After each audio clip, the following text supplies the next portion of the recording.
सोचो एक दिन आप सुबह उठते हो और पता चलता है कि सरकार ने स्कूल, कॉलेजेस और यहाँ तक कि मोबाइल इंटरनेट तक बंद कर दिया है।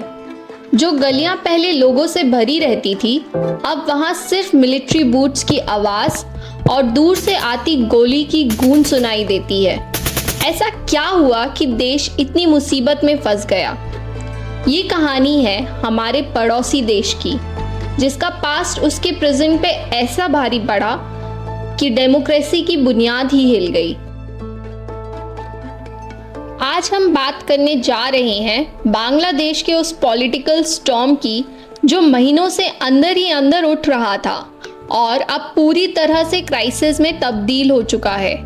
पिछले महीने स्टूडेंट्स ने सरकार के कंट्रोवर्शियल कोटा सिस्टम के खिलाफ पीसफुल प्रोटेस्ट शुरू किए थे, लेकिन जैसे जैसे टेंशन बढ़ी ये प्रोटेस्ट वायलेंट हो गए, जिसमें कम से कम 150 लोगों की जान चली गई और हजारों लोग घायल हो गए। अब गलियों में मिलिट्री कर्फ्यू है और बांग्लादेश की prime minister Sheikh Hasina resign करके देश छोड़ चुकी है। लेकिन यहाँ तक बात कैसे पहुंची?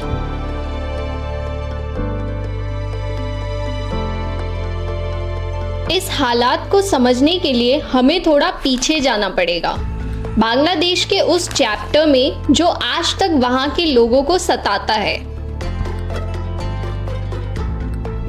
1971 से पहले बांग्लादेश पाकिस्तान का ही हिस्सा हुआ करता था। उस वक्त इसको ईस्ट पाकिस्तान, जबकि आज के पाकिस्तान को वेस्ट पाकिस्तान कहा जाता था। ईस्ट पाकिस्तान को आज़ाद करके बांग्लादेश बनाने में शेख मुजीबुर रहमान का बहुत बड़ा रोल रहा है।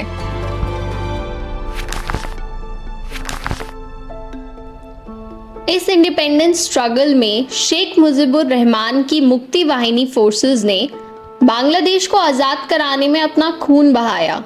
वहीं बांग्लादेश के अंदर एक दूसरा ग्रुप भी था जो वेस्ट पाकिस्तान का सपोर्ट करता था।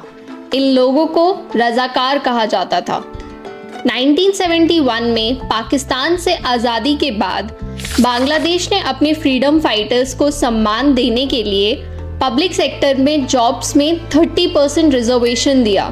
इसके अलावा कुछ और रिजर्वेशंस भी हैं, जैसे 10% ऑर्टन के लिए, 10% जिला कोटा बैकवर्ड डिस्ट्रिक्ट्स के लिए, 5% रिजर्वेशन एथनिक माइनॉरिटीज़ के लिए और 1% रिजर्वेशन उन लोगों के लिए जो फिजिकली डिसेबल्ड हैं।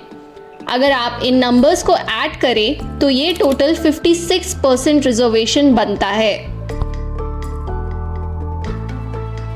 इस रिजर्वेशन से प्रॉब्लम तब हुई जब पूरे देश में जो लोग मेरिट पर मेहनत करके सिविल सर्विसेज की जॉब हासिल करना चाहते थे, उनका कोटा सिर्फ 44% बचा। ये स्टूडेंट्स को बहुत अनफेयर लगने लगा। मेहनत करने के बाद भी उनके लिए कोई गवर्नमेंट जॉब पाना बहुत मुश्किल था, जबकि फ्रीडम फाइटर्स के वंशज आसानी से गवर्नमेंट जॉब्स हासिल कर पा रहे थे। 8 मार्च 2018 को बांग्लादेश हाई कोर्ट में कोटा सिस्टम के खिलाफ पिटीशन फाइल हुई, लेकिन कोर्ट ने उसे रिजेक्ट कर दिया। उस वक्त प्राइम मिनिस्टर शेख हसीना ने कहा कि वो खुद फ्रीडम फाइटर्स के खानदान के लिए कोटा रखना चाहती हैं। इसके बाद स्टूडेंट्स ने कोटा सिस्टम के खिलाफ जोर शोर से प्रोटेस्ट किए। स्टूडेंट्स का कहना था कि या तो फ्रीडम फाइटर्स का कोटा मेरिट वाला कोटा में मर्ज कर दिया जाए या फिर फ्रीडम फाइटर्स का कोटा कम किया जाए। शेख हसीना ने एक एग्जीक्यूटिव ऑर्डर जारी किया और बांग्लादेश सिविल सर्विसेज में कोटा सिस्टम को ही ख़त्म कर दिया गया। इसके बाद कुछ सालों तक चीज़ें शांत बनी रहीं, लेकिन फिर अचानक 5 जून 2024 को बांग्लादेश हाई कोर्ट ने शेख हसीना का एग्जीक्यूटिव ऑर्डर का फैसले को उलट दिया और कोटा सिस्टम को वापस ला दिया। इस वजह से देश भर में प्रोटेस्ट होने लगे। प्रोटेस्ट जल्दी ही मोमेंटम पकड़ लिया और ऑपोजिशन पार्टीज भी इनमें शामिल हो गई, लेकिन सरकार ने पीछे हटने से इनकार कर दिया। हालात तब और बिगड़ गए जब सरकार ने प्रोटेस्ट को दबाने के लिए पैरामिलिट्री फोर्सेस को डिप्लॉय कर दिया। ढाका की गलियां जो पहले होपफुल स्टूडेंट से भरी रहती थी, अब सोल्जर्स और पुलिस के हाथों में थी, जो टीयर गैस और रबर बुलेट्स का इस्तेमाल कर रहे थे।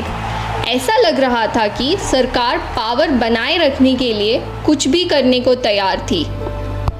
इसी बीच शेख हसीना का एक स्टेटमेंट आता है कि रिजर्वेशन फ्रीडम फाइटर्स को नहीं तो क्या रजाकार्स को मिलेगा। इससे प्रोटेस्ट और वायलेंट हो गए। जब हालात हद से ज़्यादा आउट ऑफ कंट्रोल हो गए तो 21 जुलाई 2024 को सुप्रीम कोर्ट ऑफ बांग्लादेश ने कोटा सिस्टम में चेंजेस का ऑर्डर पास किया। 93% कोटा मेरिट के लिए दिया गया। फ्रीडम फाइटर्स का कोटा घटाकर 5% कर दिया गया। 1% माइनॉरिटी और 1% मजदूर लोगों के लिए फिक्स किया गया। इस ऑर्डर के बाद स्टूडेंट्स ने सिर्फ इस शर्त पर प्रोटेस्ट खत्म करने का फैसला किया कि उनके गिरफ्तार किए गए साथियों को छोड़ा जाए और जिन इलाकों में स्टूडेंट्स को मारा गया वहां के गवर्नमेंट ऑफिशियल्स रिजाइन करें। और फिर जो किसी ने ना सोचा वो हो गया। बढ़ते हुए हिंसा और इंटरनेशनल प्रेशर के बीच बांग्लादेश की मिलिट्री ने खुद ही सिचुएशन हैंडल करने का फैसला किया। आर्मी ने प्राइम मिनिस्टर शेख हसीना को अल्टीमेटम दिया कि 45 मिनट्स के अंदर वे रिज़ाइन कर दें। कूप के खौफ के सामने हसीना ने रिज़ाइन करना चुना और भारत में आने का फैसला लिया और रिपोर्टेडली वहां से लंदन जाने का।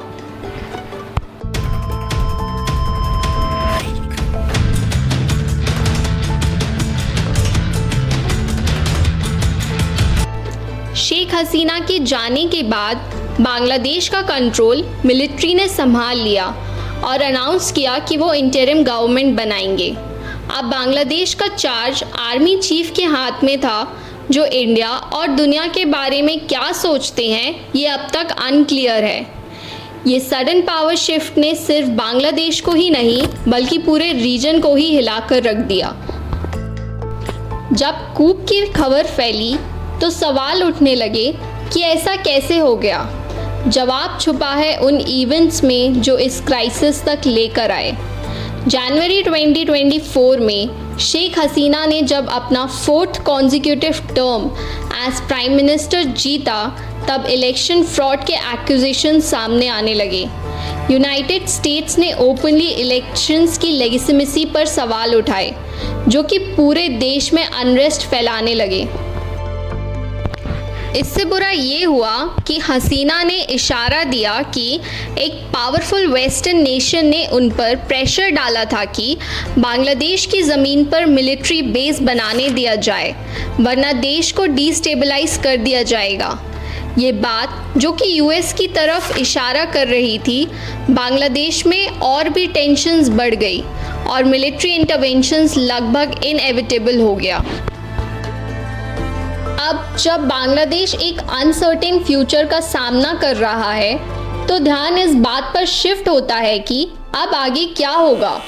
मिलिट्री ने प्रॉमिस किया है कि वो एक इंटरिम गवर्नमेंट एस्टैब्लिश करेंगे, लेकिन क्या ये नई रेजाइम शांति और स्टेबिलिटी वापस ला पाएगी या बांग्लादेश मिलिट्री रूल और पॉलिटिकल अनरेस्ट के चक्रव्यूह में फंस जाएगा।